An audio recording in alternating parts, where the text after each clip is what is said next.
Yeah. First, let me say something about Freakin' Candy's book. I do not recommend that book. Prefer that no one ever read it. It's only marginally better than Percy Graves' work. Criticisms of his 16 crucified saviors, which you can find at the secular web, apply almost as much to Freakin' Candy.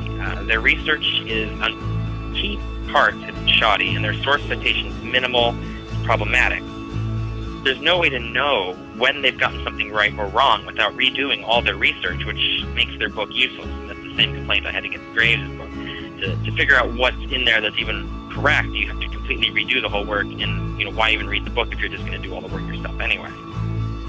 Well, I've done a count recently of 1,200 sources on the resurrection, everything published since 1975 in German, French, and English.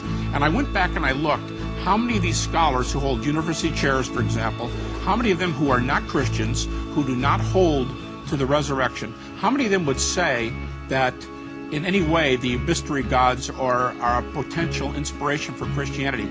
And I can count the number of skeptics on one hand. I can count them on one hand out of 1,200 scholars. It is true that accounts exist of pagan gods who rose from the dead. However, none of these predate Christianity. None of them are contemporary with Jesus. In fact, the first doesn't occur until Adonis, one of the pagan gods, and he is about 150.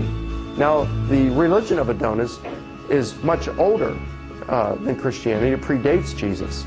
But the part about Adonis coming back from the dead postdates Jesus by about 120 years. And he's the earliest. So, who's copying who if we're going to say someone's copying?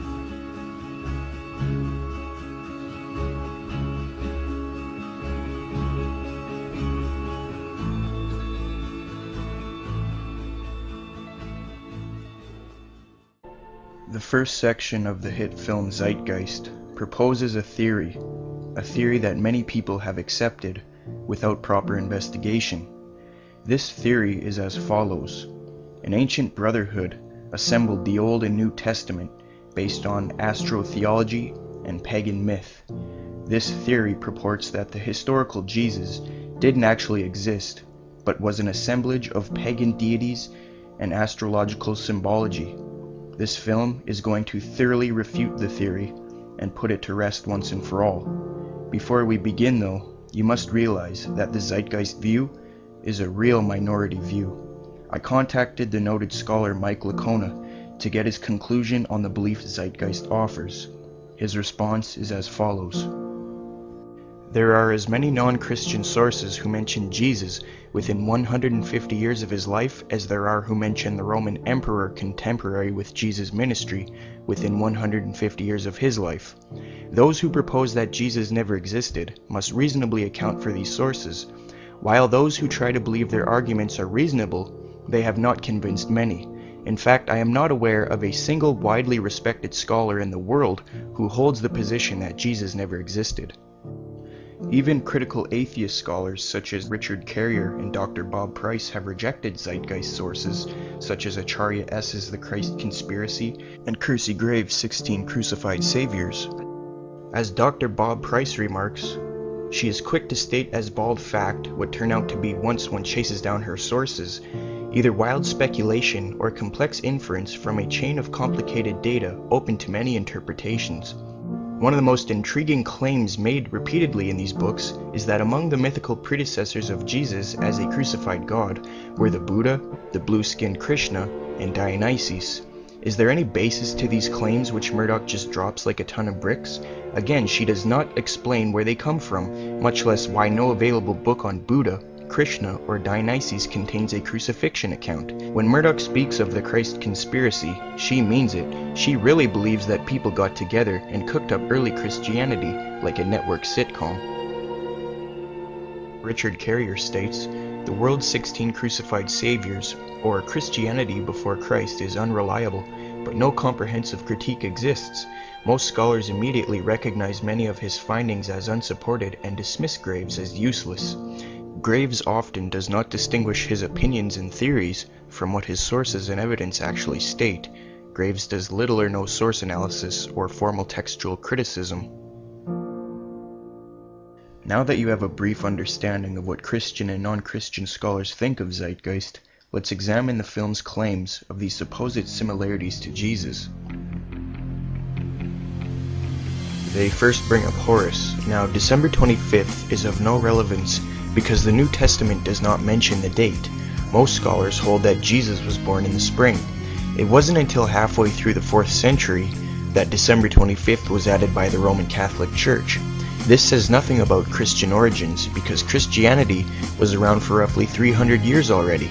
Moreover, nowhere in the Egyptian record does it specify the birth date of Horus, son of Isis and Osiris. Mere speculation is offered for the birth date of the other Horuses.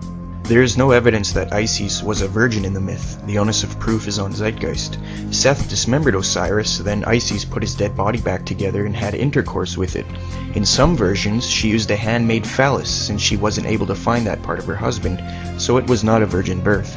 In the original story it says, quote, "She drew from him his essence according to a hymn to Osiris and the legend of the origin of Horus. Since she drew from him his essence or sperm, there is no virgin birth." As Egyptian scholar Richard Wilkinson remarks, through her magic, Isis revivified the sexual member of Osiris and became pregnant by him, eventually giving birth to their child Horus, unquote. And as Franco's Dunand urges, quote, "After having sexual intercourse, in the form of a bird, with the dead god she restored to life, she gave birth," unquote. This does not constitute as a parallel if you know the New Testament. Since this is so weak, Acharya S. claims Isis is the constellation of Virgo, the Virgin. When pressed for documentation, no substantiation is offered for the Isis-Virgo connection at all. In regard to Isis being called Isis Mary, I could find no scholarly information to substantiate this. I went to Graves' work to see if that's what Acharya was referencing. Graves writes, "The Virgin with her God-begotten child, they are represented on the Hindu zodiac and on the ancient Egyptian planispheres," unquote. So in other words, Acharya assumes because Isis is Horus's mother, and because Virgo is in the zodiac, therefore Isis is a virgin. This is so dishonest and in no way makes Isis' name Isis Mary. Another alternative was raised in a dialogue I had with a Zeitgeist defender. He claimed her name was May-ert in the Egyptian Book of the Dead. I went to Alfred Wiedemann, an expert Egyptologist who wrote Religion of the Ancient Egyptians. He writes, "Come at all, I am the cow May-ert." The effect, the writing was made by the cow, Isis, as identified with May-ert, for her son Horus. May-ert is the celestial cow, the goddess who gave birth to the sky when nothing else existed. That is where the idea of Isis Mary comes from. Again, it has nothing to do with the name Mary in the Bible, and May-ert isn't even spelled similar to Mary, and it doesn't even sound the same. All Zeitgeist is doing here is playing word games. As for the Star in the East claim, since there is no such myth in the Horus story, Acharya goes to astrotheology and claims that the 3 stars in Orion's belt align with Sirius, or the supposed star in the east on December 25th, which in turn point to the sun's birth, or Horus's birth. First, there is no evidence the ancient Egyptians interpreted the occurrence and assigned it to Horus's birth. Secondly, her thesis is false in that it is impossible for the sun to align with Sirius and the 3 stars in Orion on December 25th because they are not above the horizon at the same time. But even if she was right, and they all aligned on December 25th, and the Egyptian Horus story refers to this as an account of his birth, since the Bible says Jesus was born in the spring and doesn't number the wise men, it makes it irrelevant. There was a form of Horus the child, but there is no mention of Horus being a prodigal teacher in Massey's summary. Isis just hid Horus. The only time the age 12 is even relevant at all is that the child passes from adolescence to adulthood. There is no bibliographic data suggesting Horus began any sort of ministry at all, much less at the age of 30. As for baptism by Anup, the claim comes from the book Ancient Egypt, The Light of the World by Massey, page 795, which reads, "Look upon me, O ye great and mighty gods, who are foremost among the spirits of Anu. Let me be exalted in your presence. Lo, I come that I may purify this soul of mine in the most high degree. Let not the impediment which cometh from your mouth be issued against me. Let me be purified in the lake of Epiquas. Let me plunge into the divine pool beneath the 2 divine Sycamaros of heaven and earth," unquote. Baptism by Anup is never actually depicted or carried out and thus never mentioned. It is simply a product of ad lib or superimposing onto the actual story. Notice all that it says is Horus is asking for edification and forgiveness. This is merely an example of amplification of what the Egyptian glyph chronicles. The source citation is therefore inadequate. The original source that mentions Anup the Baptizer is not Egyptian, it is Gerald Massey. Massey never mentions where this name is mentioned in any Egyptian text. The fact is that Anup the Baptizer does not exist in any Egyptian text whatsoever. The name Anup is a misspelling of the Egyptian Anubis. He never baptized Horus in any Egyptian text. Anubis wasn't even a baptizer, he was an embalmer. He was a great protector of God, guiding the soul through the underworld, and is usually depicted as a jackal-headed or wild dog-headed man, or a reclining black jackal. I don't see any parallel to Matthew which says, "Then Jesus came from Galilee to the Jordan to be baptized by John. But John tried to deter him, saying, 'I need to be baptized by you, and do you come to me?' Jesus replied, 'Let it be so now. It is proper for us to do this to fulfill all righteousness.' Jesus was baptized because he had to fulfill the legal requirements for entering into priesthood. The supposed unverified text does not even state Horus was 30 when baptized, or even objectively baptized at all for that matter. It's just unreliable and subjective. As Dr. William Lane Craig notes, we find almost no trace of cults of dying and rising gods in 1st century Palestine, unquote. So if these cults weren't even in 1st century Palestine, how would the early church construct baptism based on Horus? Until and unless the Zeitgeist people verify the presence in 1st century Palestine and gain a consensus on the supposed baptism of Horus, I cannot accept this thesis. Massey is unreliable and rejected by modern scholarship. Zeitgeist claims Horus had 12 disciples. Horus had 16 followers, a group of followers called Mensu, and 4 disciples called Hero Shemzu. Since you cannot find 12 disciples in the Horus myth, Acharya then turns to the zodiac calendar as evidence. This is all based off the assumption that the Egyptians saw 12 signs as Horus's disciples, which there is no evidence of. The sun does pass through the 12 signs, but Jesus does not pass through his 12 disciples in any fashion similar to the zodiac. If the Bible was based off the zodiac, we would expect to see the similar movement through the disciples. AnsweringInfidels.com reports, the 12 apostles were most certainly assigned because of the 12 tribes of Judah. Skeptics might say that the 12 tribes of Judah were based off the zodiac, but the division of the 12 signs of the zodiac didn't occur until the 5th century BC, well after the 12 tribes. It seems then the only evidence that Acharya has is the number 12. As Mike Lacona states, quote, Miss Murdoch also holds that when we see 12 figures in the Bible, that these are representative of the 12 zodiac signs. She writes, in reality, it is no accident that there are 12 patriarchs, 12 tribes of Israel, and 12 disciples, 12 being the number of astrological signs. If we want to accept her thoughts on this, we also need to accept that Dunkin' Donuts is owned by an astrologer, since they give a discount when you buy a dozen donuts. Grocery stores are also run by astrologers, since you buy eggs by the dozen. Even our legal system must be influenced by astrology, since there are 12 jurors. When you want to see astrology in something, you see it, even when it requires that you read in foreign meanings into the text. We also have numerous evidence for the original disciples of Jesus. For example, towards the end of the 1st century, Clement writes, quote, Peter through unrighteous envy endured not 1 or 2, but numerous labors, and when he had at length suffered martyrdom, departed to the place of glory due to him, unquote. In regard to miracles, there is some magic associated with Horus, but this is with Horus the child, not Horus the elder or his adult forms. He was known for warding off dangerous creatures such as crocodiles and other beasts. Horus on the crocodile was a common manifestation of the importance of the Horus healing ritual. The healing of Horus from scorpion stings by Isis is noted. Power of healing seems to come from his mother Isis, who is indeed the goddess of immense magical power. He never exorcised demons or raised his father from the dead. Not one miracle that Jesus did can be found in the Horus story. Horus never walked on water, he was merely thrown in the water, and because of this fact, defenders of Zeitgeist say that he was in the sky, and the sky looks like water. This is just pathetic and not even worth responding to, though. There is no evidence for the titles Zeitgeist listed. The forms of Horus are Horus the child, magical titles such as Horus on the crocodile, Horus as the son of Isis and Osiris, pillar of his mother, and Horus as the sun god, lord of the sky, god of the east, Horus of the horizon, and later associated with Ra. God's anointed son, the son of man, good shepherd and lamb of God, word made of flesh, and the word of truth, the way, the truth, and the light, and Messiah are not recognized as Horus titles by any Egyptologist.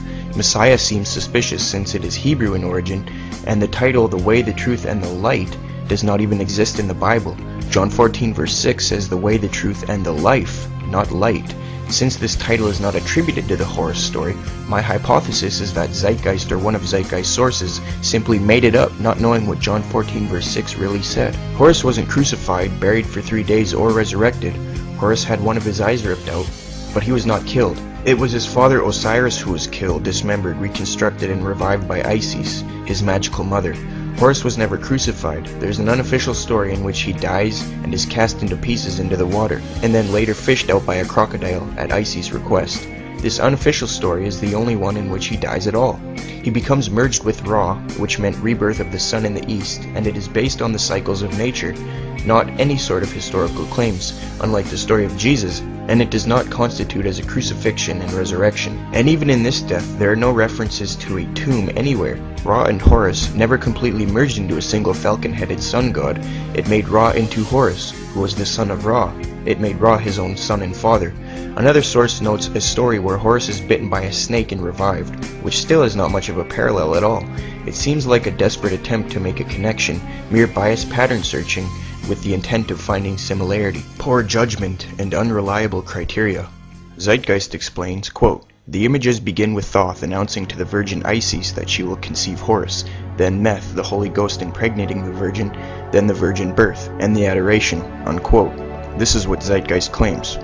In regard to the inscription and Zeitgeist's interpretation, I contacted Dr. John Baines, professor of Egyptology at Oxford University. He states, quote, "The reliefs you mention show the conception and birth of the future king after the creator god, Amen, Ra, has taken on the form of the existing king to impregnate the queen. There are links, but they are very far apart. Your source is a very long way off that, and several of the statements it makes are wrong," unquote. Then I contacted Janet Johnson, PhD, professor of Egyptology at the University of Chicago. She remarks, quote, "The scene showing the god Amen visiting the queen mother to impregnate her with the future ruler, in this case Queen Hatshepsut, a Christian interpretation just doesn't work," unquote. I then contacted Victor Blunden of Manchester University and Liverpool University, and of Ancient Egypt magazine. He states, quote, "I have heard mention of this film before, and though I haven't seen it myself, I understand that it contains many misinterpretations and distortions of the actual Egyptian textual and relief material to get its message across. Egyptian kings were believed to be semi-divine beings, the son of an Egyptian god by a human mother. Thus the relief refers to King Amenophis III and not to Horus. Though kings could sometimes be said to be the incarnation of the gods due to another Egyptian myth, this is where the confusion may have come in. The reliefs actually refer to the conception of the king, showing he was born of a human mother, the Queen of Egypt, by the god Amen. It was not seen as an immaculate conception, as the queen was impregnated by the god Amen. This is not the Virgin Isis, but the Queen of Egypt depicted, and by this time she was not a virgin, as she had sex. The second scene clearly shows a pregnant queen, Metumwea, standing between two Egyptian gods. The scene generally shows the baby infant being presented to the other Egyptian gods, and finally being presented to the god Amen, who acknowledges that the child is his true son, and thus the future king of Egypt. Thus, the interpretation of this scene by the film Zeitgeist appears totally wrong, as it imposes Christian values and interpretations on a typical scene showing the divine conception of an Egyptian king. The god Horus is not mentioned here. Isis is not depicted as far as I can see. There are no 3 kings or magi bearing gifts, which is total fabrication and quite out of context in this Egyptian myth," unquote. I then contacted the scholar William Gordon of the UCLA. He remarks, quote, "That is a very, very liberal interpretation of the divine birth. This scene assuredly does not comment on the queen's status as a virgin. I think the interpretation of the scene that you described from the documentary takes the divine birth and runs with it, taking it in directions that are not warranted by the evidence," unquote. I then contacted the Egyptologist Dr. Rhonda Balai, PhD from Yale. She states, quote, "In the scene he impregnates the queen who was a married lady, not the goddess Isis. To conclude, the woman impregnated was neither the goddess Isis or a virgin, but the queen who had been married to the king for a while. The scene shows a divine birth with the aid of the 7 Hathors, or cows, that were the hippo goddess, and the Maskenet, the frog goddess." Scholars disagree with Zeitgeist. So who was this Gerald Massey that Zeitgeist cites anyway? Gerald Massey was a practicing Druid. In fact, Massey was elected chosen chief of the most ancient order of Druids from 1880 through 1906, so he was a chief Druid. The ancient historian Tacitus tells us this about the Druids, quote, "Deemed it indeed a duty to cover their altars with the blood of the captives and to consult their deities through human entrails," unquote. Yes, Massey seems like a great source. In fact, most of Zeitgeist sources have interesting backgrounds.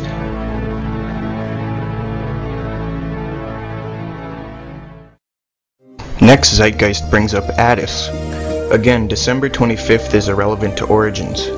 Zeus ejaculated on a mountain, and from this arises a wild creature named Agnostic.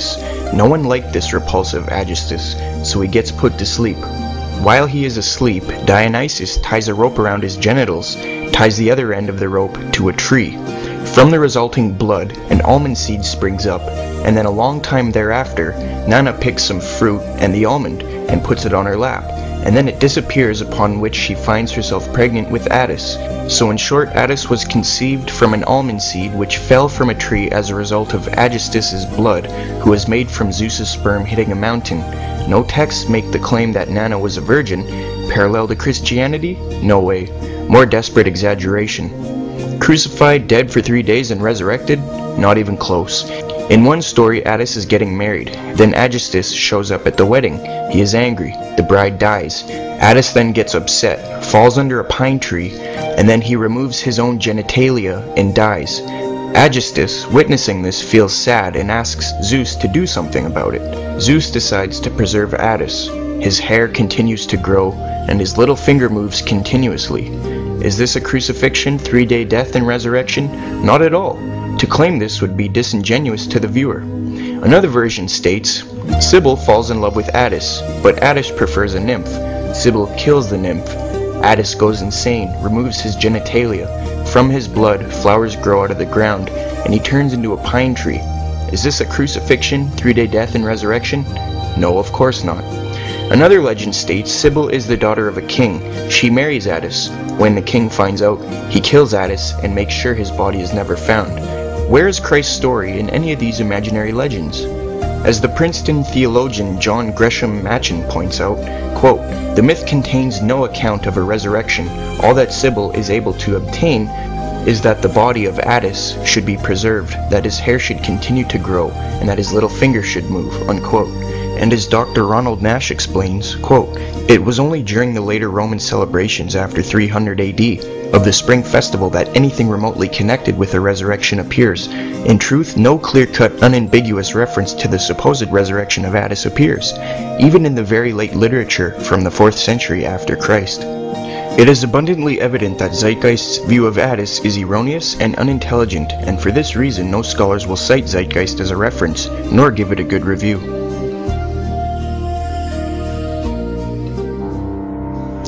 They bring up Krishna. Krishna was the 8th son of Princess Devaki. In regard to Krishna's supposed similar virgin birth, I contacted the distinguished Professor Vasudha Narayana, PhD, University of Bombay. I gave her an excerpt from the book The Christ Conspiracy and the book Sons of God. She said, quote, "I've never heard of Krishna being born of a virgin, either through Sanskrit or vernacular texts, or even folklore, and born on December 25th? Wow. The texts say explicitly he was born on the 8th day of the waning moon, in the month that now comes approximately between August 15th and September 14th. And to the best of my knowledge, his father was not a carpenter, more like a prince. I can't imagine why people would sit back and cook up all these conspiracies. I have no clue who Acharya S is. Acharya simply means teacher, and is frequently used for a male teacher," unquote. As Dr. Edwin M. Yamauchi states, quote, "Krishna was born to a mother who already had 7 previous sons, as even his followers concede," unquote. So no, he was not born of a virgin, as Zeitgeist claims. In regard to the Star in the East claim, it comes from one sentence in Graves' 16 Crucified Saviors, chapter 6. It reads, quote, "In the history of the Hindus' savior Krishna, we are told that as soon as Narad, who having heard of his fame, had examined the stars, he declared him to be from God," unquote. Notice Zeitgeist says that the star in the east signals Krishna's coming, yet their own source says nothing of the sort. What their source says is that Krishna is already born. Narad hears of Krishna's fame and then looks up at the stars, not any star in the east, but all of them, and asserts he is from God. So no, his birth was not announced by a star in the east. Also, Graves doesn't cite any Hindu scripture, so he is most likely lying or using post-Christian sources. The only thing similar in the Hindu text referring to Krishna's birth and stars was from the Bhagavad Gita Purana 10:3 verse 1-5, which reads, "Then there was a supreme hour, all auspicious and most suitable, with the constellation of Rohini rising, and all the stars and planets in favorable position. Everywhere was peace, the multitude of stars twinkled in the sky, and the cities, towns, pastured grounds, and the miners were all at their best. The minds of the saintly oppressed, as they had been by the Asura, turning perfectly contented, when in the situation the kettle drums together resounded with the unborn one to be born," unquote. So the planets and stars were in favorable positions, and the multitude of stars twinkled in the sky. That says nothing of a star in the east announcing his birth, and besides, the Bhagavad Gita Purana was written way after the Gospels, so this could not have inspired Christianity. As for performing miracles, I can find no mention of miracles being performed by Krishna in the vicinity of either disciples or even his followers. But even if he did, claiming that it proves causation is like saying because Kennedy was elected to Congress in 1946 and Lincoln in 1846, and that Kennedy became president in 1960 and Lincoln in 1860, therefore Kennedy never existed. It's the same kind of assertion. As for the resurrection, Dr. Edwin Bryant, professor of Hinduism at Rutgers University, remarks, quote, "Krishna was killed by an arrow from a hunter who accidentally shot him in the heel. He died and ascended. It was not a resurrection," unquote. And as Benjamin Walker in his book The Hindu World, an Encyclopedia Survey of Hinduism writes, quote, "There can be no doubt that the Hindus borrowed the tales from Christianity," unquote. These parallels come from the Bhagavad Gita Purana, which is dated from the 7th century AD to 11th century AD.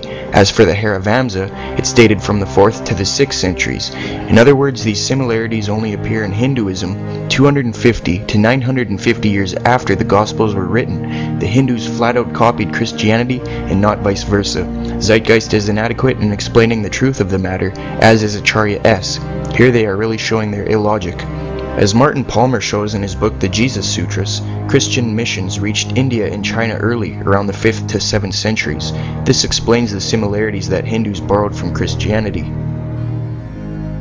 They bring up Dionysus. December 25th is of no relevance, and there seems to be no evidence Dionysus was born on December 25th in any scholarly literature. In fact, Freak and Gandhi note that his birth was celebrated on January 6th by some in Alexandria. Sometimes Dionysus is associated with the annual return of spring. As for the virgin birth, there's two versions, none of which constitute as a virgin birth.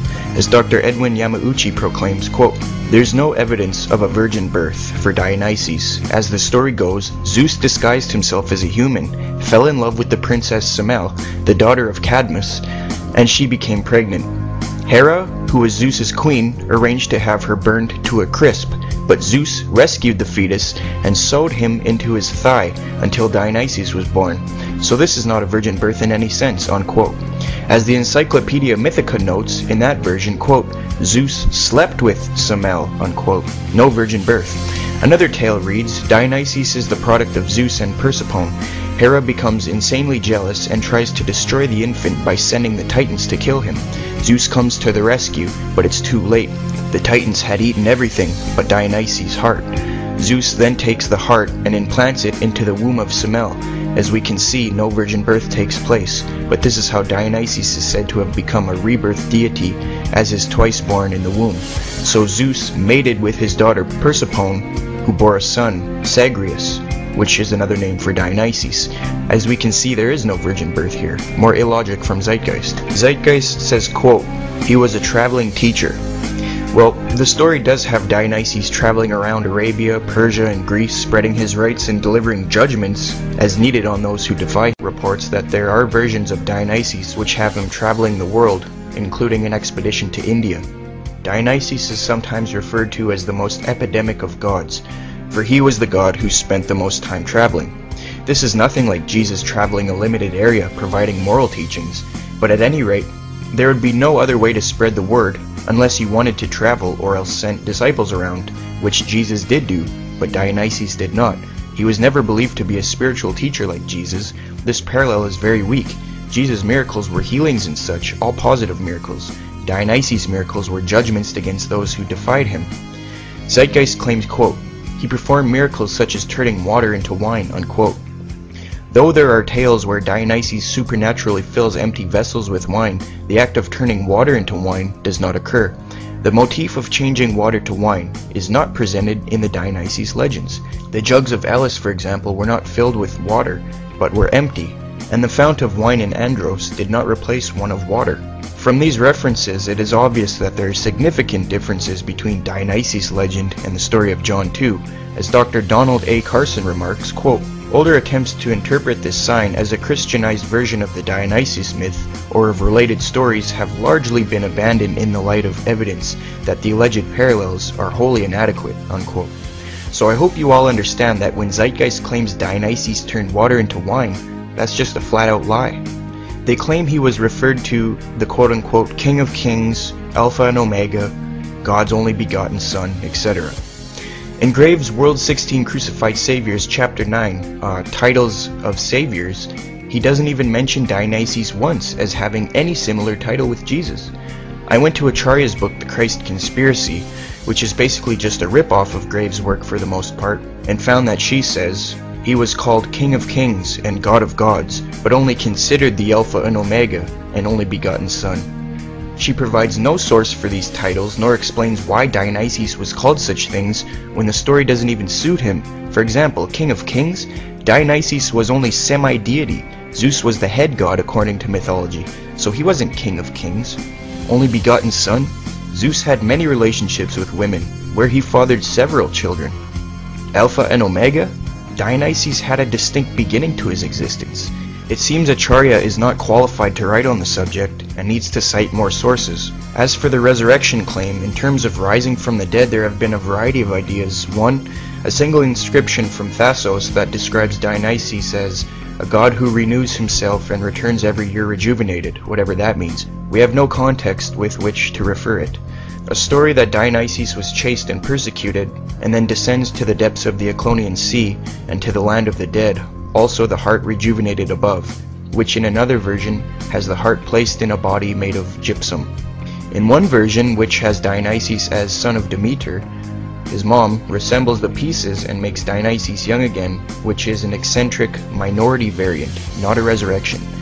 In others, it's simply said that Zeus raised him up as he lay mortally wounded, or that Zeus swallowed the heart of Dionysius and then begat him afresh by Semele, or the heart was pounded up and given in a potion to Semele, who thereby conceived him. With such a variety of options, it may be no surprise that at least one variant bears a superficial resemblance to what happened to Jesus, rising from the dead and ascending to heaven. This merely displays mere pattern searching and in no way proves causation. Taken together with all the debunked information, if this is all they have, it no way proves causation. One must simply use logic. The resurrection account of Dionysius stems from the tale of him being reborn after his attack by the Titans. As we can see, this has nothing to do with the resurrection story of Jesus. Furthermore, we are told after Dionysius completes teaching his followers his religious rites, he ascends to Mount Olympus to be with the other deities, alive and well. His infant rebirth, like Attis, is symbolic of the vegetation cycle, not atoning for sin. Is there even any evidence that these supposed resurrection ideas predate Christianity?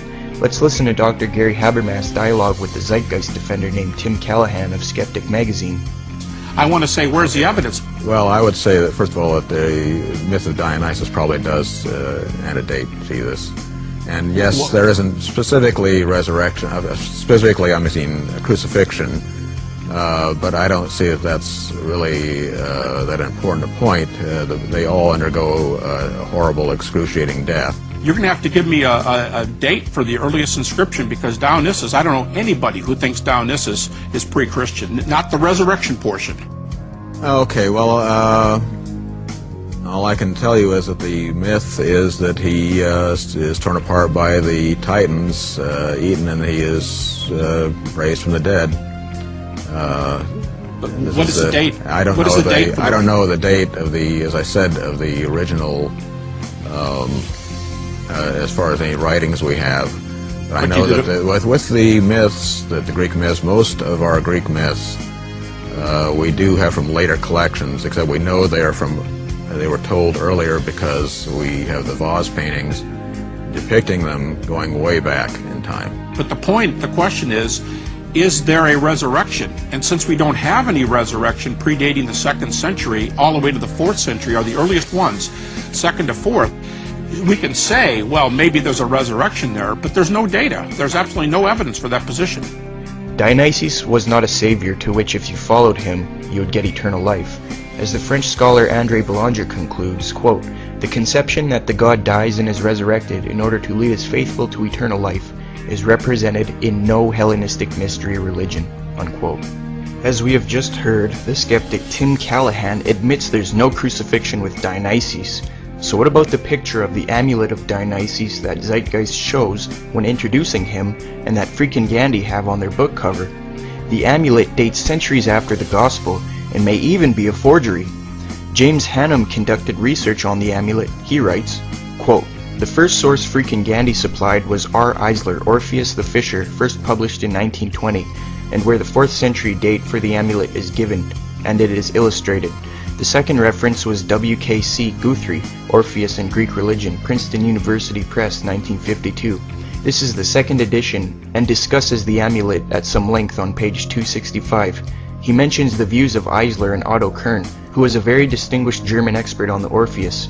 At the time, both considered the gem to be an ancient Orphic artifact, and Eisler suggested there was a tradition of a crucified Orpheus. Pointing to the evidence of Justin Martyr, who denies there was ever a crucified pagan, Guthrie rightly rejects this interpretation. But there's a final kicker to this story that Freak failed to mention. I found an endnote to the 1952 edition of Guthrie's work, page 278, which states, "In his review of the book, Orpheus and Greek Religion, Kern recants and expresses himself, convinced by the expert opinion of Rael and Zahn, that the gem is a forgery. The gem has been branded a forgery by noted experts. Luckily for Freak and Gandhi, that they don't think the gem is important to their thesis. But you still have to ask, what is it doing on the front cover of their book? And one can also have suspicions as to why they didn't give a reference to where the picture came from," unquote. This just displays the dishonesty of Zeitgeist, Freak, and Gandhi, and how inadequate their research abilities are. Anything to make a few dollars, I guess. They bring up Mithra. As for December 25th, it is irrelevant to origins. Zeitgeist claims, quote, "Mithra was born of a virgin," and Acharya S. even claims that Mithra was born in a cave. Now, the vast majority of data on Mithra comes from artwork. Mithra was portrayed as having emerged from a rock and being fully grown or fully mature once born, not being born in a cave, and it's not by a virgin or anything similar to the baby Jesus in any stretch of the imagination. And even if Mithra was born in a cave, there's no mention of Jesus being born in a cave anywhere. As the late Dr. Ronald Nash puts it, quote, "Mithra was supposedly born when he emerged from a rock," unquote. So unless the rock is considered a virgin, this parallel evaporates. As for the 12 disciples claim, Mithra had a number of animal companions, a snake, a dog, a lion, a scorpion, but not 12 of them. The Iranian Mithras had one follower named Varunu, and the Roman Mithra had 2 companions named Catus and Ketapatris. I emailed Acharya about one of her articles that said there was a scene of Mithra with 12 disciples. She did not respond to me. My attention was brought to J.P. Holding's article on Mithra, and it turns out his readers had also tried to reach Acharya, but received no response, even though she had responded regarding something else a short time before. Holding thinks that she might be referring to a scene with 2 vertical rows with 6 pictures of what seem to be human figures, and Mithra in the middle. Acharya now acknowledges that they are the zodiac signs. Here we go again with the zodiac. Then there are other carvings which have Mithra standing inside of the zodiac signs, but have other beings beside the signs, which would make him have 13 to 22 followers. There is no evidence that the Mithra cult thought of them as his disciples, as no inscriptions are in the reliefs. It could mean anything. There's certainly no text saying they are 12 disciples. Upon close examination of the first picture, there's 15 figures surrounding Mithra anyway, not 12. And it's from the 2nd century AD, not 12. And it's from the 2nd century AD, and the second relief has 20 persons in it. Then out of desperation, on an internet article called Mithra and the 12, she is now saying that, quote, The motif of the 12 disciples or followers in a Last Supper is recurrent in the pagan world, including with Mithraism, unquote. She doesn't elaborate on it or anything. She cites an Amazon link that's something called Jesus, A Kingdom Without Frontiers, The Last Supper, which is an animated children's VHS movie that has nothing to do with Mithra. So no, Mithra did not have 12 disciples, or a Last Supper with 12 disciples. Freaking Gandhi try to make excuses but have inadequate sources who make unsubstantiated claims and who speak of things outside of their field. Franz Commont's outdated theory is claiming that the figures were actually Mithra's 12 disciples dressed up in zodiac costumes. How they can make this connection is unknown, as no inscriptions accompany the original reliefs. There's just no evidence for those type of fringe claims. The relief Acharya refers to in regard to a supposed Last Supper with 12 is just some kind of banquet with 6 figures, not 12. And there's no evidence that it was any kind of Last Supper, as no texts go with it. The closest thing is a celebration of a meal Mithra had with the sun god after slaying the bull, but nowhere is this called a Last Supper. But since all throughout history people had supper at a table most of the time and not alone, I don't see carvings portraying eating as any kind of evidence. As for performing miracles, the idea that Jesus' miracles were inspired by Mithra's miracles is rather ridiculous, since Mithra never did anything which equates to Jesus' miracles, such as walking on water, raising the dead, or calming the storms. This could not be called a significant comparison. Zeitgeist says, quote, "Upon his death he was buried for 3 days and thus resurrected," unquote. There's no mention of Mithra dying at all until the 4th century, and Richard Gordon says directly that there is, quote, "no death of Mithras." That's just nonsense. The only reference I could find was every year during the winter solstice, he was supposedly reborn out of a rock. But this tale was added later, and doesn't involve a tomb or a resurrection, but a rebirth, and it's post-Christian. As Dr. Ronald Nash affirms, quote, "No claim can be made that Mithras was a dying and rising god," unquote. As for the title Zeitgeist claims, he was referred to as the Light and the Truth. In Kersey Graves' The World's 16 Crucified Saviors, Chapter 9, Titles and Saviors, he doesn't even mention Mithra as being called the Truth or Light. Acharya claims he is, but cites nothing. She doesn't even say he was actually called these things, she just said he was considered the Truth and the Light. She does not explain why he was considered these things or give any sort of documentation to support it. She just claims that's what he was considered. So what about the astrological claims in Zeitgeist? Was Jesus' birth really just an astrological event? One of the primary claims of astrotheology is that on December 24th, the 3 stars in Orion's belt align with the star Sirius, and that on December 25th, they all point to the rising sun. Astrotheology claims that the Christmas story is in fact allegory for this astronomical event. They say that the 3 stars in Orion's belt are the 3 wise men, and that they're following Sirius, the star in the east, to the birth of the sun on December 25th. There are several problems with this theory, but the main one, I feel, is that this astronomical event happens nothing like the way that they are presenting here. You can verify this with a simple astronomy program. This image is what it would have looked like 2,000 years ago on Christmas Day in Egypt. You'll first notice that there is no sign of Orion or of Sirius pointing to the sunrise as they have depicted so many times. If we take away the sunlight, you can see to the right of your screen Sirius. Orion is already on the other side of the horizon before the sun rises. This scenario happens much more, like they say, in different months, like almost any day in October. You can see that as the sun is just about to cross the horizon, you see the stars in Orion's belt and Sirius pointing directly to it. The same thing with almost any day in November. It looks much more like the 3 stars and Sirius are pointing to the rising sun. In fact, it's by December 25th that Orion is completely below the horizon before the sun rises. And to make matters worse for astrotheology, due to precession, which occurs on roughly a 1.25 degree per 100-year timescale, it would mean that 2,000 years ago, Orion would have set about 2 hours earlier, even further before the sunrise. Some proponents of astrotheology claim that on December 24th, Sirius aligns with the 3 stars in Orion's belt. But the problem is that this never changes, not on December 24th, or not any day in the 365 days a year. In fact, that's why the ancients called planets wandering stars, is because they would move in relation to the stars that would stay the same. This idea that Sirius aligns with the three kings on December 24th, just before the alignment with the sun on December 25th, is misleading at best, especially considering what they're trying to prove to you. There is an attempt by the proponents of astrotheology to try very hard to make the three stars in Orion's belt equal the Magi of the Bible. They've tried all kinds of different ways. Acharya S., a very big proponent of astrotheology, even claims that early Christians call the three stars in Orion's belt the Magi, although she offers no reference for this claim. People have called them the three kings before, but you must realize that if you were to call the three stars in Orion's belt the three kings, it would have absolutely nothing to do with the Bible. For one reason, that there are not three kings in the Christmas story, but wise men, quite different than kings. In addition, there are not three of them. The wise men are not numbered in the Bible, contrary to what most people think. There is also a lot of deception by omission in this story. For example, they would never cite why the star led the wise men first to King Herod and then to the birthplace of Jesus. There's no place for those details in this model, and so they simply don't tell you about it.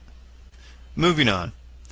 We'll turn to the movie Zeitgeist to explain the general concepts of astrotheology about these two following astronomical claims. From the summer solstice to the winter solstice, the days become shorter and colder.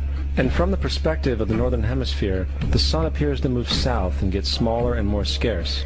The shortening of the days and the expiration of the crops when approaching the winter solstice symbolize the process of death to the ancients.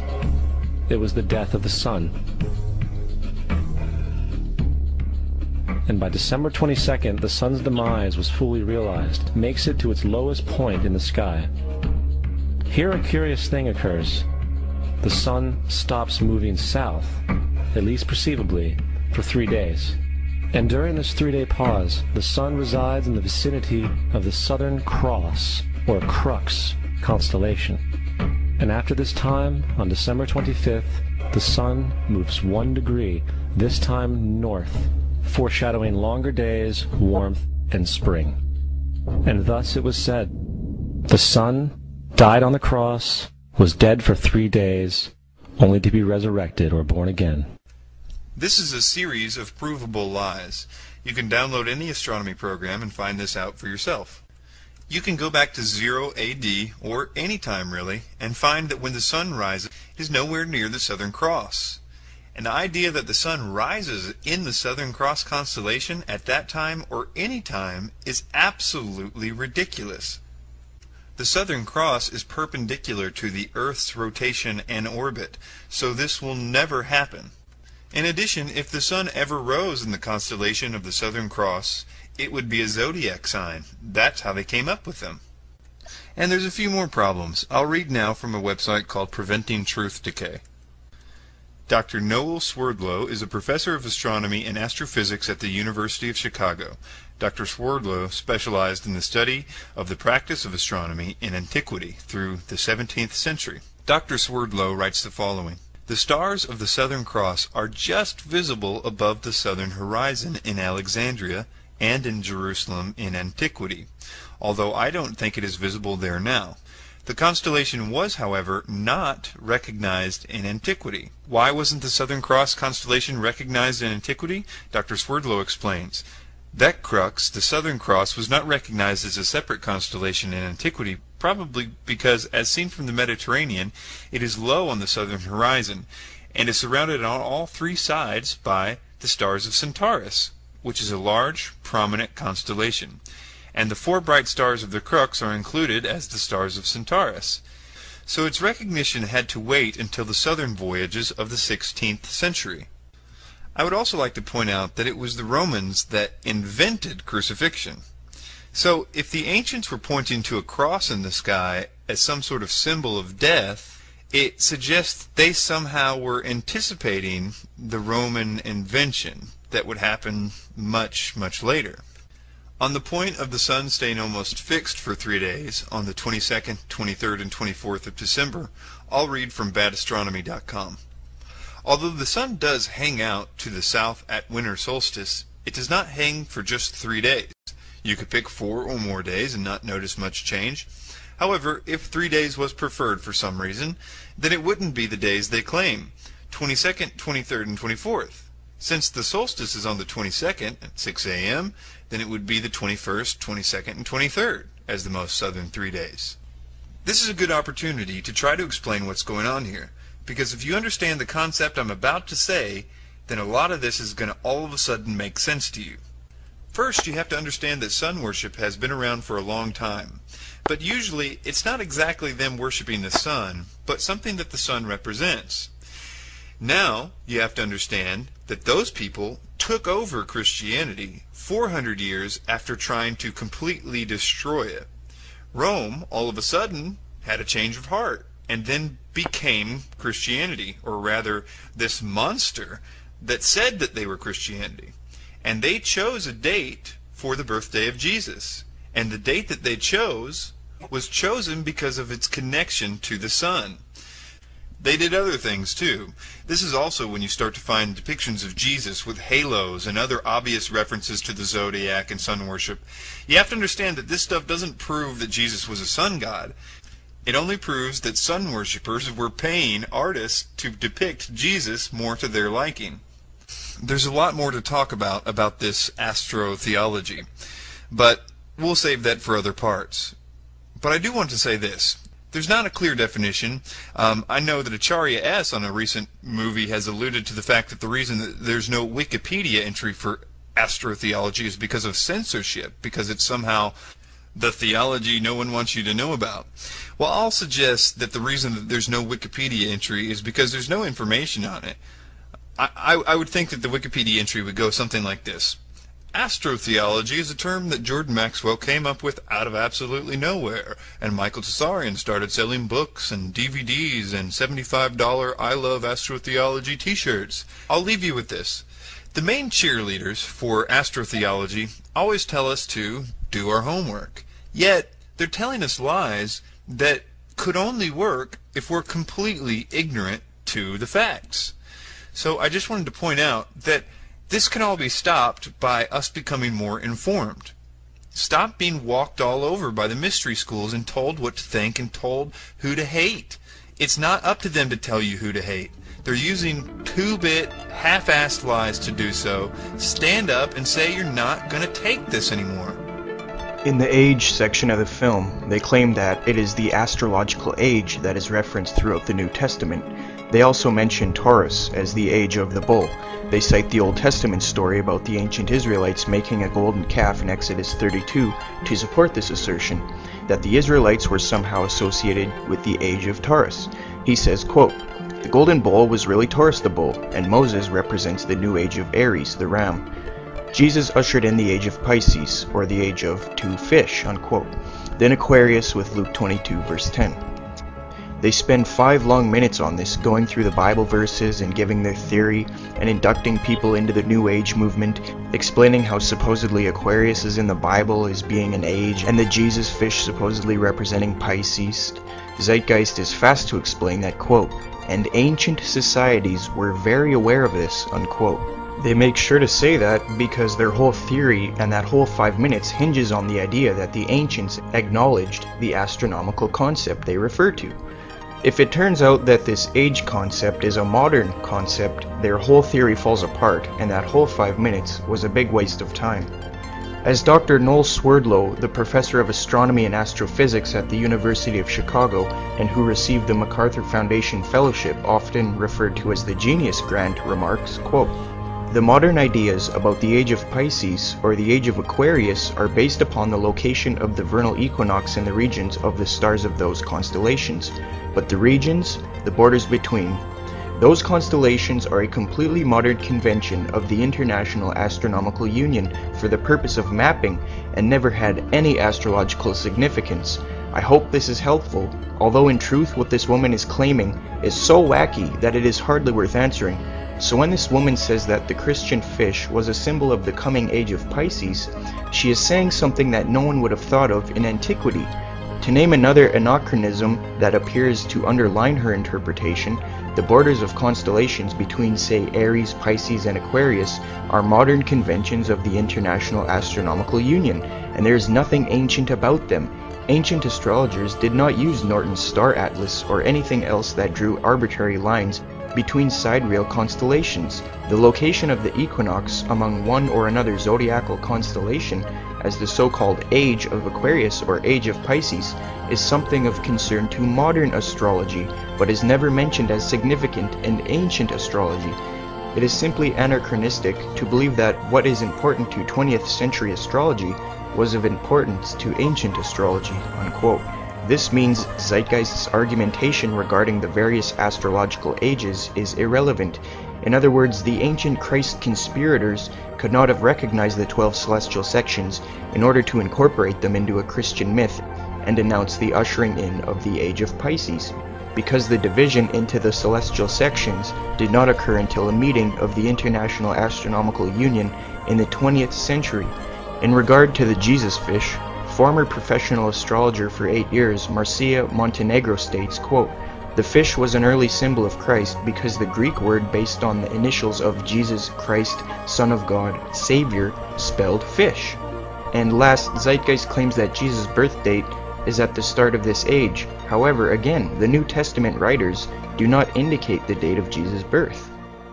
They next mention the supposed plagiarized story of Moses. They say, quote, "This baby in a basket story was lifted directly from the myth of Sargon of Akkad of around 2250 BC, unquote.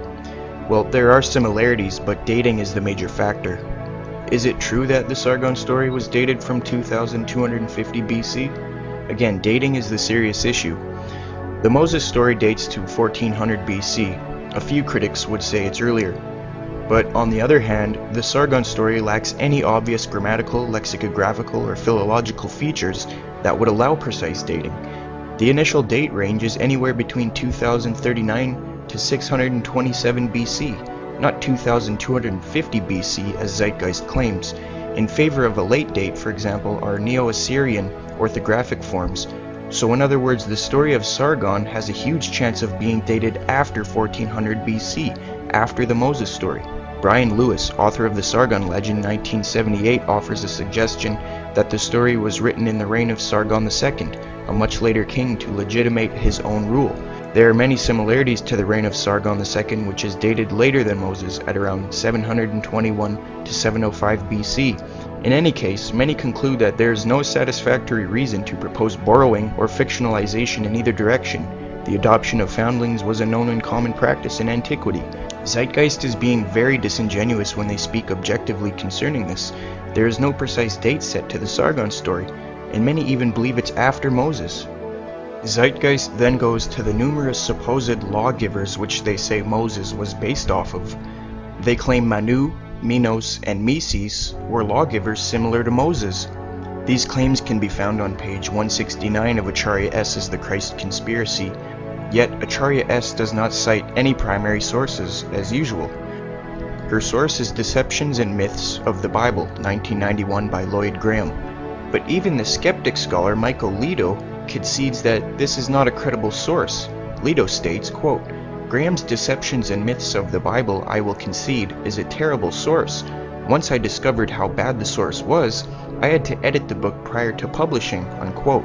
Regarding Mises, he states, quote, "I will not argue the Mises story," unquote.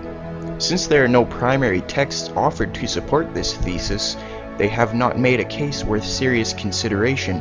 Manu is 1000 BC anyway. That's after Moses. Then they go on to the 10 Commandments and say they are taken outright from spell 125 of the Egyptian Book of the Dead. Then they list the similarities. Moses and the 10 Commandments dates approximately 1400 BC to not before 850 BC. Now, as far as spell 125, there are numerous authors and redactors over time. First written account is somewhere between 1550 to 950 BC. It is tenable that the 10 Commandments predate spell 125 or rival spell 125 in chronological history. The book has been altered hundreds if not thousands of times by various Egyptian clerics and royalty. This further exacerbates an effort to date the spell. However, perhaps it is more important to understand the differences between the two writings. The Ten Commandments represent a concise, positive imperative from God to man, and the life he should lead. Spell 125 represents a countless disarray of negative protestations by the already dead, a major difference. From a Christian worldview, it is not very surprising that many ancient cultures adhere to similar moral law code systems.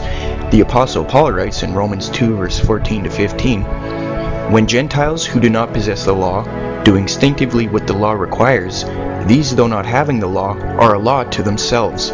They show that what the law requires is written on their hearts, to which their own conscience bears witness." In other words, there is a universal moral law in the hearts of the Gentiles or non-Jews, implying that all humans deep down have a common concept of what is morally right and what is morally wrong. A good book is What We Can't Not Know, a Guide, 2003, written by J. Bud Suzuki. It focuses on the issue if you wish to gain a better understanding of this phenomenon. They then go to Justin Martyr, who was an early church father and a Christian apologist. He says, quote, "When we say that Jesus Christ was produced without sexual union, was crucified and died, and rose again, and ascended to heaven, we propound nothing new or different from what you believe regarding those whom you call the sons of Jupiter," unquote. Justin Martyr, First Apology. Here Justin is not admitting parallels, he is talking to the pagans, making it look as though there were parallels to avoid persecution from the Romans, since Rome did not object to paganism. As I have already demonstrated, the supposed parallels aren't even parallels, and Justin knew this. To prove Justin knew it wasn't true, listen to the following passage, quote, "But in no instance, not even in any of those so-called sons of Jupiter, did they imitate the being crucified, for it was not understood by them, all the things said of it having been put symbolically," unquote. There he admits there is no crucifixion. The historian must apply that to the quote Zeitgeist notes, where he is trying to avoid persecution from Romans by saying crucifixion was common. Then they bring up the following from Justin, quote, "And if we even affirm that he was born of a virgin, accept this in common with what you accept of Perseus." In regard to this quote, Dr. John Gresham Machen of Princeton writes, quote, "When Justin refers to the birth of Perseus as a birth from or through a virgin, he is going beyond what the pagan sources contained. There seemed to be no clear evidence that pagan sources use the word virgin as referring to mothers of heroes, mythical or historical, who are represented as being begotten by the gods," unquote. In regard to the last quote, which reads, "For when they say that Dionysus arose again and ascended to heaven, is it not evident the devil has imitated prophecy?" Here Zeitgeist misunderstands Justin. Zeitgeist claims, quote, "The devil had the foresight to come before Christ and create his characteristics in the pagan world," unquote. But according to Justin, Satan didn't anticipate Christianity by looking into the future. He tried to copy from the ancient Hebrew prophets, and according to Justin, Satan misunderstood the prophets. Notice that Justin says that the devil has imitated prophecy. We can see that Justin doesn't really have the devil looking into the future to copy Christ at all. He has just imitated prophecy from the old prophets, according to Justin. So Zeitgeist is false when it says the devil had foresight. Also, the supposed resurrection of Dionysus is post-Christian and from the 2nd century. Justin was writing in the 2nd century, so he most likely was not referencing pre-Christian sources or belief, just current post-Christian belief. As for proof Justin was referencing Old Testament prophecy and not looking into the future, Justin writes, quote, "And these things were said to both among the Greeks and among all nations, where they, the demons, heard the prophets foretelling that Christ would specially be believed in, but that in hearing what was said by the prophets, they did not accurately understand it, but imitated what was said of our Christ. Like men who are in error, we will make plain." First Apology. Zeitgeist misunderstands Justin and doesn't apply proper context. They then bring up Joseph of the Old Testament saying, quote, "Joseph was a prototype for Jesus," and then proceed with listing supposed similarities. Let's examine their points. Miracle birth. Only in the story of Jesus is the birth by a virgin, and is the child considered divine. 12 brothers, 12 disciples. Zeitgeist plays word games to trick the viewer into believing there is an actual parallel. However, Joseph was one of 12 brothers, which means he only had 11 brothers, while Jesus had 12 disciples. Jesus was not one of the number of disciples, while Joseph was one of the number of the brothers, so this is not a parallel. Sold for 20 and 30 pieces of silver. Judas did not sell Jesus, he betrayed him for a price. Joseph, on the other hand, was sold as a slave. Judah and Judas suggest a sale. As previously pointed out, Judas did not sell Jesus. In the story of Joseph, Joseph is sold as a slave. Such behavior is not scholarly, nor is it conducive to those who are looking for any kind of honest assessment. Work at the age of 30. Okay, this is completely false. Jesus did indeed begin his ministry at the age of 30, according to the New Testament, but Joseph began his work of predicting things through interpretations of dreams at 17, not 30. Again, Zeitgeist is being deceitful. So if scholars were to use this line of criteria for evidence, I would make a prediction. Consider the following parallels between Lincoln and Kennedy. Abraham Lincoln was elected to Congress in 1846, Kennedy in 1946. Lincoln was elected president in 1860, Kennedy in 1960. The names Lincoln and Kennedy each contain 7 letters. Both of their wives lost their children while living in the White House. Both presidents were shot on a Friday. Both were shot in the head. Both were assassinated by Southerners. Both were succeeded by Southerners.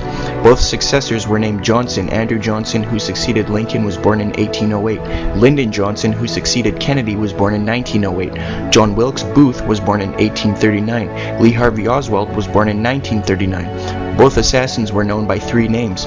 Both names are comprised of 15 letters. Booth ran from a theater and was caught in a warehouse. Oswald ran from a warehouse and was caught in a theater. Booth and Oswald were assassinated before their trials. Before Lincoln was assassinated, he visited Marilyn Monroe. Before Kennedy was assassinated, he visited Marilyn Monroe. One can begin to understand why parallels have not persuaded the majority of today's scholars. Aside from Zeitgeist's parallels being wrong, parallels mean nothing. Zeitgeist then attacks the historicity of Jesus and the extra-biblical sources where they make the false statement that only 4 sources are typically used. They list Pliny the Younger, Suetonius, and Tacitus, and say they only say a few sentences at best. This is a false statement. Tacitus wrote a long statement on Jesus and Christians in the Annals. Tacitus not only referenced Jesus, but we can learn a lot from his writings. For example, Christians were named for their founder Christus, who was put to death by the Roman procurator Pontius Pilate during the reign of Emperor Tiberius. His death ended the superstition for a short time, but it broke out again, especially in Judea, where the teaching had its origins. His followers carried out a doctrine to Rome. When the Great Fire destroyed a large part of the city during the reign of Nero, the emperor placed the blame on the Christians who lived in Rome. Tacitus reports that this group was hated for their abominations. These Christians were arrested after pleading guilty, and many were convicted for hatred for mankind. They were mocked and then tortured, including being nailed to crosses and burnt to death. Because of these actions, the people had compassion for the Christians. Tacitus therefore concluded that such punishment were not for the public good, but were simply to glut one man's cruelty. So Zeitgeist is being very deceitful when saying a few sentences at best, and it only references Christos, which is not Jesus. Obviously it is Jesus if you read Tacitus. They reference Suetonius. Suetonius writes, quote, "Because the Jews at Rome caused continuous disturbances at the instigation of Christos, he expelled them from the city. After the great fire at Rome, punishments were also inflicted on the Christians, a sect professing a new and mischievous religious belief," unquote. From Suetonius we learn of the expulsion of the Jews from Rome, and that it was Christ who caused the Jews to make the uproar in Rome, apparently by his teachings. The second reference includes the use of the word mischievous to describe the group's beliefs, and the term Christians to identify this group as followers of the teachings of Christ. As for Pliny the Younger, his letter is so lengthy I have to summarize here. He states, quote, "They, the Christians, were in the habit of meeting on a certain fixed day before it was light, when they sang in alternate verses a hymn to Christ as to God, and bound themselves by solemn oath, not to any wicked deeds, but never to commit any fraud, theft, or adultery, never to falsify their word, nor deny a trust when they should be called upon to deliver it up, after which it was their custom to separate, and then reassemble to partake of food, but food of an ordinary and innocent kind," unquote. From Pliny's letter, we find several more facts about Jesus and early Christianity. Christ was worshipped as a deity by early believers. Pliny refers late in his letter to the teachings of Jesus and his followers as excessive superstition and contagious superstition. Jesus' ethical teachings are reflected in the oath taken by Christians never to be guilty of a number of sins mentioned in the letter. Concerning early Christianity, we see Pliny's method of dealing with believers, from their identification to their interrogation and to their execution. For those who denied being Christians, worship of the gods and emperor gained them their freedom. Pliny's inquiry received a reply which is published along with his letters. Although Emperor Trajan's response is much shorter, he states, quote, "The method you have pursued, my dear Pliny, in sifting the cases of those denounced to you as Christians is extremely proper. It is not possible to lay down any general rule which can be applied as fixed standard in all the cases of this nature. No search should be made for these people. When they are denounced and found guilty, they must be punished, with the restriction, however, that when the party denies himself to be a Christian, and shall give proof that he is not, that is, by adoring our gods, he shall be pardoned on the ground of repentance, even though he may have formerly incurred suspicion. Informants without the accuser's name subscribed must not be admitted in evidence against anyone, as it is introducing a very dangerous precedent, and by no means agreeable to the spirit of the age," unquote. So when Zeitgeist says it's only a few sentences and it doesn't reference Jesus, they are way off base. In fact, if I were to read every passage about Jesus from outside sources, it would take a very long time. They bring up Josephus as being a forgery. There are good indications that the majority of the text is genuine. There is no textual evidence against it, and conversely, there is very good manuscript evidence for the statement about Jesus, thus making it difficult to ignore. The vast majority of Christian and atheist scholars conclude that Josephus did write about Jesus, not only in the brief statement concerning James, but also in the longer account. In 1972, Professor Shlomo Pines of Hebrew University in Jerusalem released a study on the Arabic manuscripts containing Josephus' statement about Jesus. It includes a different and briefer rendering of the entire passage. David Flusser of Hebrew University in Jerusalem stated, "It is quite plausible that none of the arguments against Josephus writing the original words even applies to the Arabic text, especially since the latter would have had less chance of being censored by the church." In addition, Flusser notes that an earmark of authenticity comes from the fact that the Arabic version omits the accusation that the Jews were to blame for Jesus' death, which is included in the original reading. James H. Charlesworth of Princeton concludes, quote, "We can now be as certain as historical research will presently allow that Josephus did refer to Jesus, providing corroboration of the gospel account," unquote. So no, Zeitgeist isn't up to date with modern scholarship on Josephus. We actually have around 42 sources for Jesus within 150 years of his life. Pliny the Younger, Tacitus, Suetonius, Josephus, Thallus, Lucian, Marabar Serapion, Valentinius, Phlegon, the Agnostic Gospels, Celsus, Tertullian, Matthew, Mark, Luke, John, Paul's writings, Hebrews, Jude, and 1st and 2nd Peter. As Dr. Gary Habermas and Mike Licona write, quote, "Tiberius Caesar was the Roman emperor at the time of Jesus' ministry and execution. Tiberius is mentioned by 10 sources within 150 years of his death: Tacitus, Suetonius, Paterculus, Plutarch, Pliny the Elder, Strabo, Seneca, Valerius, Maximus, Josephus, and Luke. Compare that to Jesus' 42 total sources in the same length of time. That's more than 4 times the number of total sources who mention the Roman emperor during roughly the same period." In regard to those who gripe about the Gospels, historian Michael Grant writes, quote, "But above all, if we apply to the New Testament as we should, the same sort of criteria as we should apply to other ancient writings containing historical material, we can no more reject Jesus' existence than we can reject the existence of a mass of pagan personages whose reality as historical figures is never questioned," unquote. Now, nearly 100% of scholars, atheist and Christian, agree that Jesus lived. Most atheist scholars grant the crucifixion and empty tomb as well, such as Gerd Ludermann of Germany and many others. Only fringe scholars like Acharya S. and Herkamp say Jesus never existed, and as we have seen through films like Zeitgeist, they lie to get their message across. Of course, Acharya's and Zeitgeist's conspiracy theory would not be complete unless they point out the perpetrators. They need to show who is responsible for assembling all this information of pagan gods and astrological information from around the world. and explain how and when they met up to write the first ancient biblical manuscripts and started Christianity. In Acharya S.'s book, The Christ Conspiracy, she frantically insists it's the Masons. Now, I have studied Masonry and the New World Order thoroughly, debated the subject, arguing for a Masonic conspiracy which started in 1776, and even made a documentary film concerning it, so I absolutely know Acharya inside concedes there is no real physical data to support her outlandish theory that she proposes. So in her book on page 283, she asks herself, quote, "Where were these ubiquitous Masons when Christianity was being formed? Why is there so little mention in the texts of time? They certainly existed, as it was they who were erecting massive and magnificent edifices all over the globe. The Masons were there, perpetually hidden behind the scenes," unquote. So in other words, she has absolutely no evidence for her theory, and without this crucial part, the Christ conspiracy doesn't work. She provides no objective documentation that these supposed ancient Masons built all these massive structures in the world, or even existed at all in antiquity, and she is vague in describing which structures she is even referring to. If she means the pyramids, how would a few Masons be able to make a pyramid? Think about it.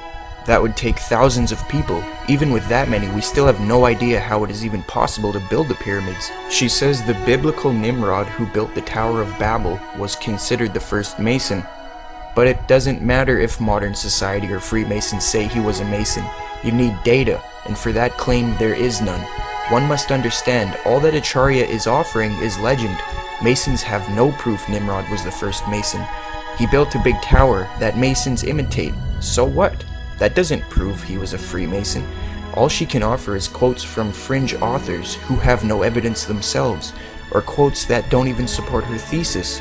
I contacted the historian and Freemason Rich Rodriguez and asked him the following questions. Is there any actual data that you are aware of that gives evidence for Nimrod actually being the first Freemason, as in he started the group, or is that just legend? Also, Hiram and the handshakes, is there any data that you know of that says the handshakes were actually done by him, or is that legend? Rich responded and simply said, quote, "It's all legend." So, although Acharya writes as if she is presenting fact, she is presenting nothing of the sort. Acharya cites Thomas Paine, Origins of Freemasonry, but the accepted term for hundreds of years was simply Masonry, or operative Masonry, because they were merely craftsmen and guildsmen. It wasn't until 1717 in London that they were even known as Freemasons. Some would say the late 16th century at the earliest. It was at this point Freemasonry allowed anyone to join, and not just craftsmen or guildsmen, as it had been previously. And it wasn't until 1776 that Freemasonry was involved with any big conspiracy. Adam Weishaupt and his order infiltrated Freemasonry. Before then, there was no Masonic conspiracy. The truth is, Masonry didn't start until 800 years ago, according to our data and the vast majority of historians and research. Only fringe authors like Acharya S. say otherwise. As for the Thomas Paine quote, he doesn't even say Masons created Christianity. He just gives his opinion on how he thinks both Masonry and Christianity are sun worship, which is illogical in and of itself. But he doesn't claim Masons created Christianity as Acharya asserts. If the claim is that Christianity was based on sun worship, then how do you explain how the Jews went from sun worship to Jesus when sun worship was forbidden in Judaism? Then she quotes Higgins saying, quote, "Every part of Christianity refers back to Abraham, and it's all Freemasonry," unquote. But Freemasonry didn't start until 1717, or at the earliest the 16th century, as noted by scholars. She claims that Jesus and Paul were Masons as proof, but she had just finished writing nearly 240 pages on how she thinks Jesus never existed. The inconsistency and illogic here is very evident. In the last paragraph of Acharya S.'s book, The Christ Conspiracy, she says, quote, "Despite the vilification, or in other words, slanderous defamation of the so-called New Age movement, the fact is we are entering into this New Age. I am with you always to the close of the age," so ends the Gospel of Matthew. What does this mysterious statement mean? And why was this all-important book ended with it? The age referred to in the Gospel tale is that of Pisces, unquote. Now, it is abundantly evident that the whole purpose of Zeitgeist Part 1 and the Christ Conspiracy was to induct you into the New Age movement. Despite the total deconstruction of Acharya S. and her camp, They will continue to persuade the young generation to join their New Age brotherhood of mystery, study, learn, and help us overcome this trend of malicious lies put forth by the New Age movement.